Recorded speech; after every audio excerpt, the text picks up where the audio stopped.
A las 11:11 del mediodía vamos a hablar de ciencia.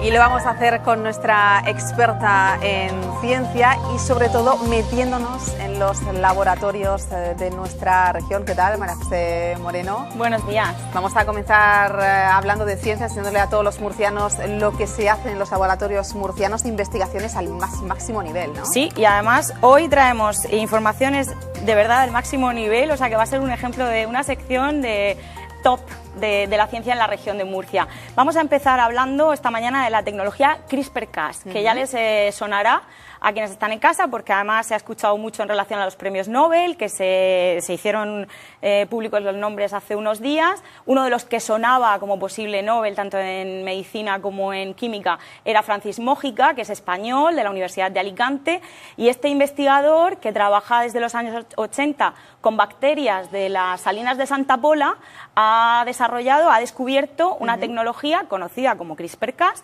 que está siendo una revolución a nivel mundial, lo va a ser por todo lo que supone, y para hablar de todo esto nos acompaña Antonio Sánchez Amat, que es catedrático de microbiología de la Universidad de Murcia e investigador principal del grupo de biotecnología microbiana. Bienvenido. ¿Qué tal? Muy buenos días. Buenos días, encantado. Lo primero de todo, aquí, ¿no? Vamos a explicar en casa lo que es esta revolución, ¿no?, de CRISPR-Cas. Exactamente, ¿qué es, Antonio? Es un mecanismo de defensa de bacterias frente a la infección por virus. Los virus son entes muy pequeños y muy sencillos que son capaces de infectar a distintos tipos de células. Son capaces de infectar a humanos y originan pues, la gripe o el SIDA, pero son también capaces de infectar a bacterias. Y las bacterias han desarrollado un mecanismo de resistencia que consiste en la degradación del ácido nucleico que entra. Eso lo observó Francis Mójica, tuvo el mérito de poner en marcha esa línea de investigación, y la aplicación biotecnológica de estos sistemas deriva de que cuando degradan el virus que infecta, pequeños trozos de ese virus se guardan en el genoma de la bacteria y sirve de guía para degradar nuevos virus del mismo tipo que entren. Eso permite reconocer secuencias muy específicas de DNA y, por lo tanto, se ha adaptado ese método para modificar DNA de muchos organismos. Y una tecnología que se describió en bacterias permite modificar el genoma humano, genomas de levaduras y genomas de otras bacterias. Esto va a permitir, así a grandes rasgos, pues curar enfermedades, sobre todo es quizá lo más importante, y otros muchos avances relacionados con la genética, que es una de las ciencias más en boga en los últimos tiempos. Sí, en el momento que la técnica se perfeccione, es posible la aplicación y modificar genéticamente organismos superiores y potencialmente corregir enfermedades que se derivan de una mutación en el genoma, de cambios en el genoma perjudiciales para la persona que lo sufre. Difícil es, Antonio, ¿no? Lógicamente en ciencia saber los tiempos, los plazos, pero según cómo avance dentro de unos años podemos hablar de una auténtica revolución, ¿no? Ya lo está siendo, porque a nivel científico está permitiendo hacer avances muy significativos modificando organismos y estudiar la función de genes, la función de proteínas, que de otra manera no era accesible su estudio. Su aplicación en terapia humana pues también tiene implicaciones que van más allá de los aspectos científicos sobre si se debe modificar o no se debe modificar células embrionarias y modificar el genoma de personas. Entonces hay otras implicaciones, pero la técnica se está desarrollando, se está perfeccionando y es de esperar que en unos años pues tenga muchísimas más aplicaciones de las que ya tiene.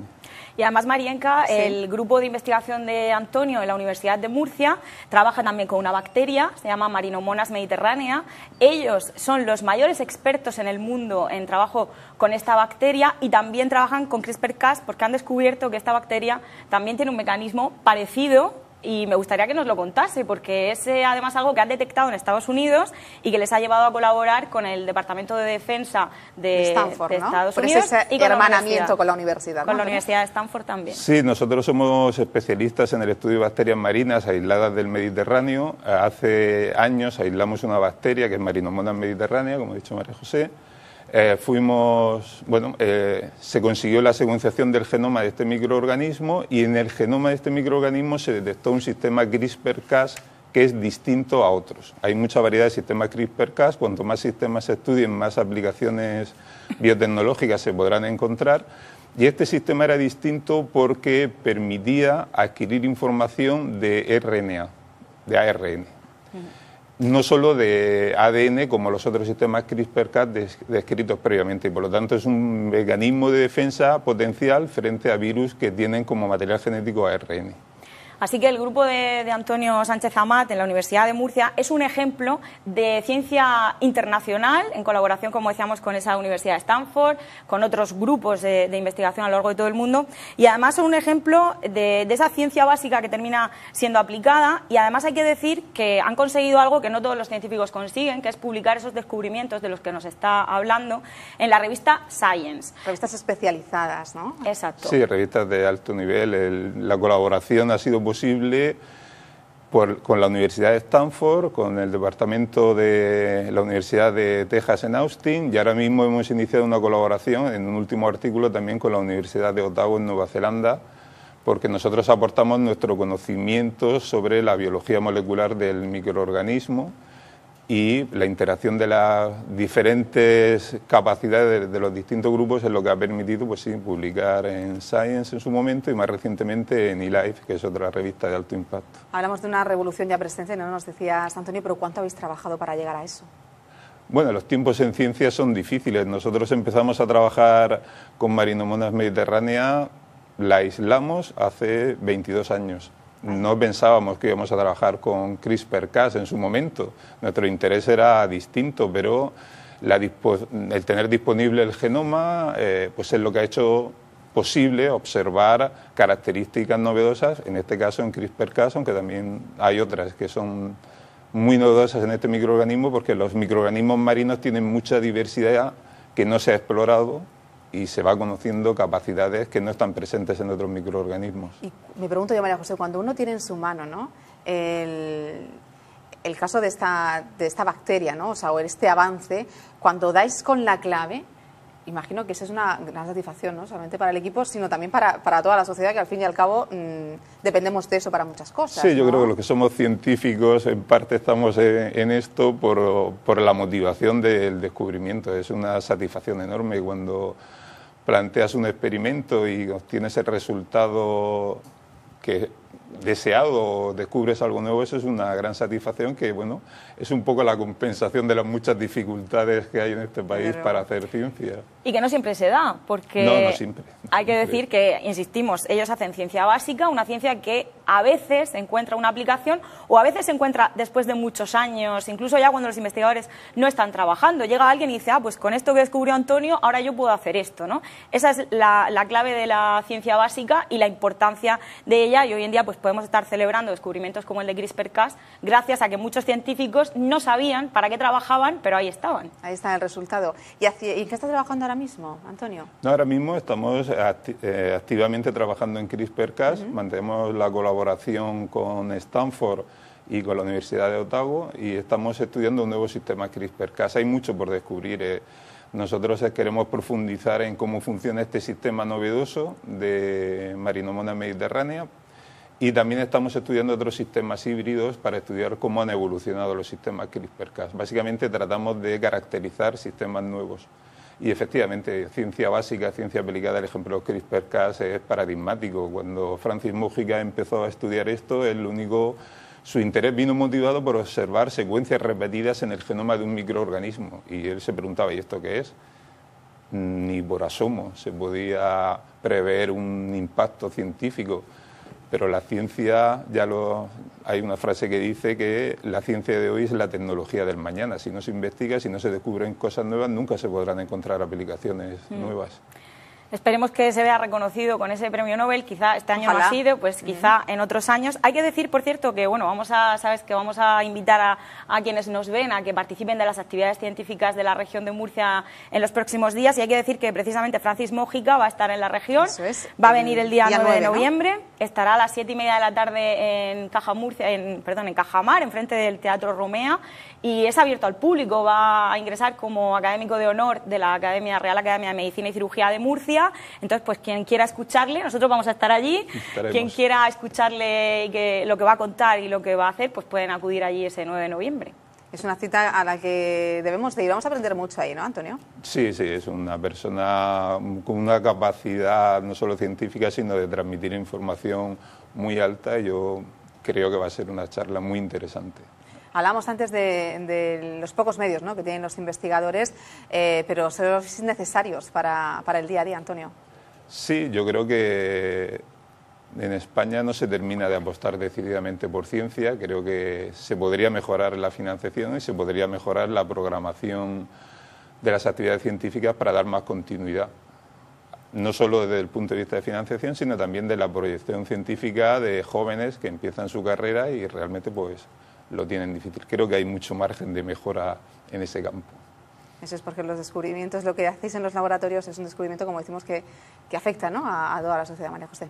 Pues sí, son descubrimientos que al final nos afectan muy directamente y es lo que vamos a tratar de hacer aquí cada semana, ¿no?, que se vea ese trabajo, como decimos, de altísimo impacto que se desarrolla en los laboratorios de la región de Murcia, en la Universidad de Murcia en concreto, y que está relacionado pues con los últimos avances, porque así es, los grupos de investigación de la universidad, como es el de Antonio, el clarísimo ejemplo, están trabajando en los últimos avances científicos y con ellos vamos a ir desgranando cada semana, poquito a poco, qué es lo que está pasando y cómo nos llega. Hablamos de un grupo de trabajo, lógicamente tú eres la cabeza visible, ¿no?, pero ¿quiénes te acompañan? ¿De cuánta gente se conforma el equipo? Que no es poco, ¿no?, imagino. No, es pequeño, el grupo es pequeño. Nosotros ahora mismo de plantilla somos dos. Soy yo y Patricia Elío Lucas, que es mi colaboradora, que es profesora titular, y luego los jóvenes que van entrando y van saliendo. Es lo que estamos hablando de la dificultad de financiación. 3 personas que estaban conmigo pues han tenido que buscarse la vida en otros sitios y ahora mismo pues tenemos estudiantes que están empezando su carrera. Entonces es difícil mantener una continuidad si la tasa de renovación no viene acompasada de una cierta estabilidad de algunas personas jóvenes que puedan seguir su carrera. Y además hay que moverse, porque hay que salir fuera, esas colaboraciones internacionales no se dan por arte de magia, están yendo y viniendo pues de Estados Unidos, investigadores aquí también, y los grupos se componen también de toda esa gente que está fuera. Claro, nosotros ahora mismo, digamos que la capacidad de hacer ese tipo de trabajo viene motivada por la colaboración. Nosotros de alguna manera dividimos el trabajo y distintos grupos tienen distintas experiencias y distintas capacidades y eso es lo que permite hacer este tipo de trabajos. Bueno, pues muchísimas gracias, Antonio, por estar aquí. María José, no te vayas, vamos un momento a publicidad porque seguimos hablando de otras muchas curiosidades, ¿no?, en torno esta vez a los centros tecnológicos de la región. Vamos a hablar de empresas, sí. Enseguida regresamos. 7 minutitos y a la vuelta muchas más cosas. Hasta ahora.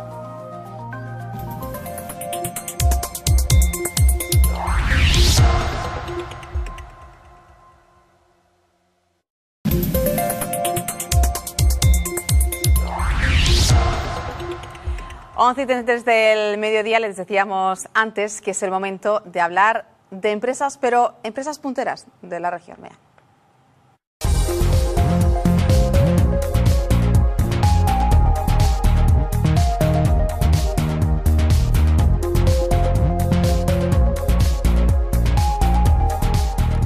Bueno, pues salimos de la universidad, nos metemos de lleno hoy en los centros tecnológicos de la región de Murcia, que hay nada más y nada menos que 9, María José. Hay 9 y además salimos de los laboratorios de la universidad para irnos a los laboratorios de la innovación de la región de Murcia, que son esos centros, y lo vamos a hacer de la mano de Antonio Romero, que es el jefe del Departamento de Innovación del Instituto de Fomento. Bienvenido a Curiosity. Hola, buenos días. ¿Qué tal? Encantado. Buenos días, Antonio. Hablamos de los centros tecnológicos de la región, desde donde salen muchas buenas ideas, ¿no? Cuéntanos cuál es la función exacta de estos centros tecnológicos en la región. Tenemos unos cuantos. Sí, tenemos 9 centros tecnológicos en diferentes temáticas, que además son temáticas que responden a ámbitos de fortaleza o de oportunidad en la región de Murcia. Son esos ámbitos que se ha dado en llamar de especialización inteligente en la región de Murcia dentro de una estrategia que se llama así, de investigación e innovación para la especialización. Podríamos decir que los centros tecnológicos son laboratorios para las empresas. Las empresas en la región de Murcia y en otras regiones y países adolecen de tener un tamaño pequeño. Entonces ocurre que las actividades de I+D+I pues no pueden ser llevadas a cabo muchas veces por falta de capacidad. Y son los centros tecnológicos los que están ayudando a que muchas empresas realmente estén realizando esos productos y mejorando sus procesos para estar en vanguardia.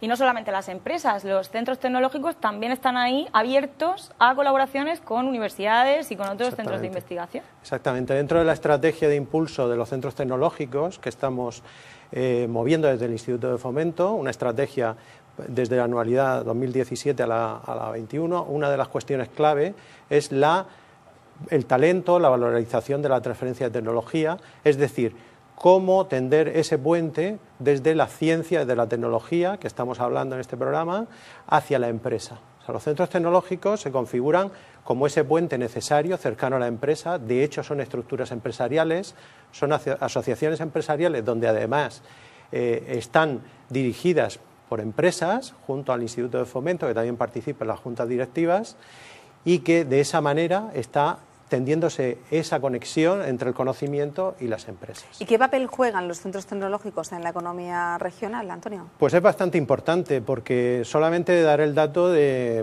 por ejemplo, de cierre del año 2016, que es similar a los años anteriores, incluso en una época de crisis donde era mucho más complicado económicamente el sostenimiento de estas entidades. Estamos hablando de presupuestos que al final se están manejando de unos 12 millones de euros, y realmente la contribución pública de la región de Murcia, a final de cuentas, estamos hablando alrededor de unos 500.000 euros al año, porque estas estructuras están financiadas al 80% por fondos europeos FEDER, dentro de esa estrategia que yo decía antes.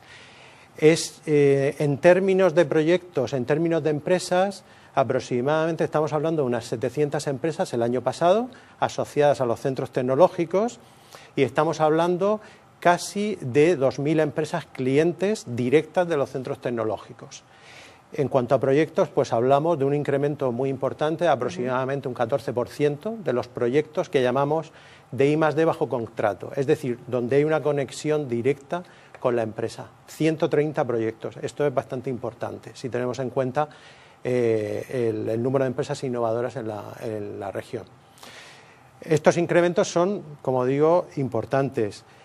Por comentar alguna cuestión también muy relevante, es que los centros están trabajando muy activamente para la captación de fondos europeos.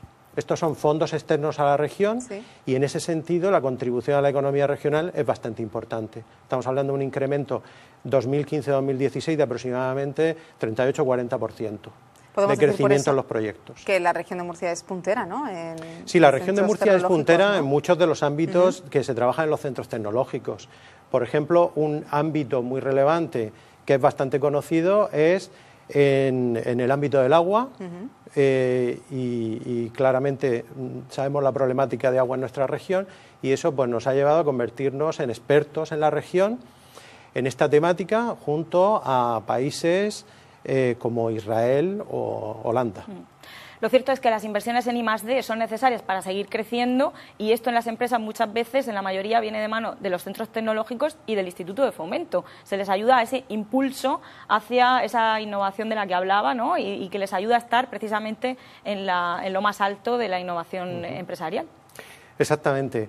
El Instituto de Fomento, entre otras políticas de fomento de la innovación, pues tiene la palanca de los centros tecnológicos que estamos comentando, y aparte hay una serie de líneas de trabajo en el ámbito de la innovación para promover la I+D empresarial en procesos y en productos. Y bueno, pues estamos hablando de presupuestos aproximadamente de 15 millones de euros, 10-15 millones de euros anuales, a través de diferentes líneas de trabajo.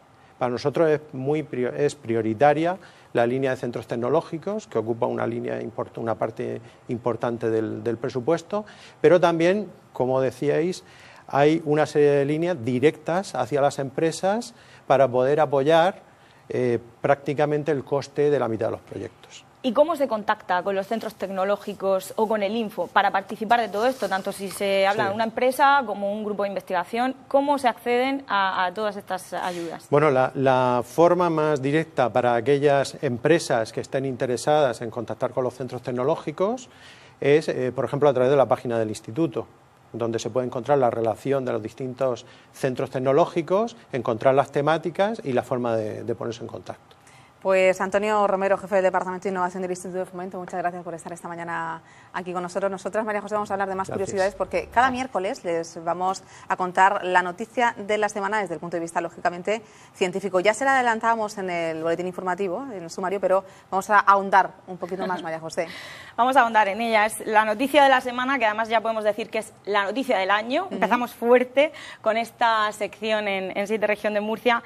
Es precisamente pues esa noticia de esa detección de ondas gravitacionales a raíz de un choque de dos estrellas de neutrones. Como decías tú en la presentación, esto ocurrió hace 130 millones de años, pero en agosto una tecnología LIGO en Estados Unidos lo pudo detectar. Hay que decir que LIGO es una tecnología desarrollada precisamente para detectar ondas gravitacionales, que hasta ahora solamente había detectado esas ondas por choque de agujeros negros, que en esta ocasión ha sido esas estrellas de neutrones las que colisionaban, se fusionaban y generaban una enorme cantidad de energía que daba lugar a energía pues, de rayos gamma, de luz y de ondas gravitacionales. Y todo esto, ¿qué permite y por qué es tan importante? Pues nos va a dar la opción de estudiar el universo de una manera como nunca antes se había hecho, porque antes pues, no teníamos esa información de luz, de rayos gamma. Ahora como que tenemos muchos más datos y los científicos pues básicamente van a poder seguir investigando. Es decir, con un avance científico lo que surgen son más preguntas y toca seguir investigando más de una manera distinta, y ahí radica la importancia de este descubrimiento, que hay que decir que tuvo lugar en Estados Unidos, pero que dio tiempo a que otras tecnologías LIGO de alrededor del mundo pudieran visionar el mismo fenómeno, que dio lugar a esta imagen tan bonita que estamos viendo en pantalla, y que han participado más de 3.500 científicos de todo el mundo, incluido un grupo de científicos españoles. Bueno, pues esta es la noticia de la semana, del año que tú comentas, un avance que sirve, como dices, para dar solución a muchas de las preguntas a las que nosotros todos los miércoles, ya saben, contestaremos aquí en directo con María José y con otros invitados que se van a sumar, María José. Que además esto va a ayudar a responder pues esa gran pregunta de dónde venimos, y que como curiosidad te diré que ya se sabe, gracias a esta colisión de estrellas de neutrones, de dónde vienen el oro o el platino o el plomo, que se sabe que surgen de estos choques de estrellas que luego salen disparados y se reparten por todo el universo. No te acostarás nunca sin saber nada, eso dicen, ¿no? Eso Muchísimas dicen. gracias, María Gracias José. a ti. Antes de marcharnos, vamos a ver la agenda científica, porque son numerosas las actividades que se celebran en cualquier punto de la región, eso sí, relacionado con la ciencia, para pequeños y también para no tan pequeños. Esta semana las actividades científicas ocupan un papel protagonista en la agenda murciana. Durante estos días se celebra la jornada recordando a Ovidio, uno de los mayores poetas latinos. Ya de cara al fin de semana, el viernes la Facultad de Empresa de la Politécnica de Cartagena celebra Aquae Campus, un evento en el que investigadores, artistas, pensadores y emprendedores comparten ideas y proyectos transformadores bajo el lema La revolución de las ideas. Pero si hay que destacar una actividad esta semana, es el 4º aniversario de la Asociación de Divulgación Científica de la Región de Murcia. Será el sábado en el Museo de la Ciencia y el Agua de Murcia. A través de monólogos, vídeos interactivos y performance, numerosos expertos tratarán de llevar la ciencia a todos los públicos. La celebración comenzará a las 5 de la tarde con una visita a la exposición Una física muy particular. Como colofón, el domingo por la mañana, la Asociación de Divulgación Científica de la Región de Murcia ha organizado una visita al yacimiento arqueológico de la Serreta y una posterior comida en Cieza.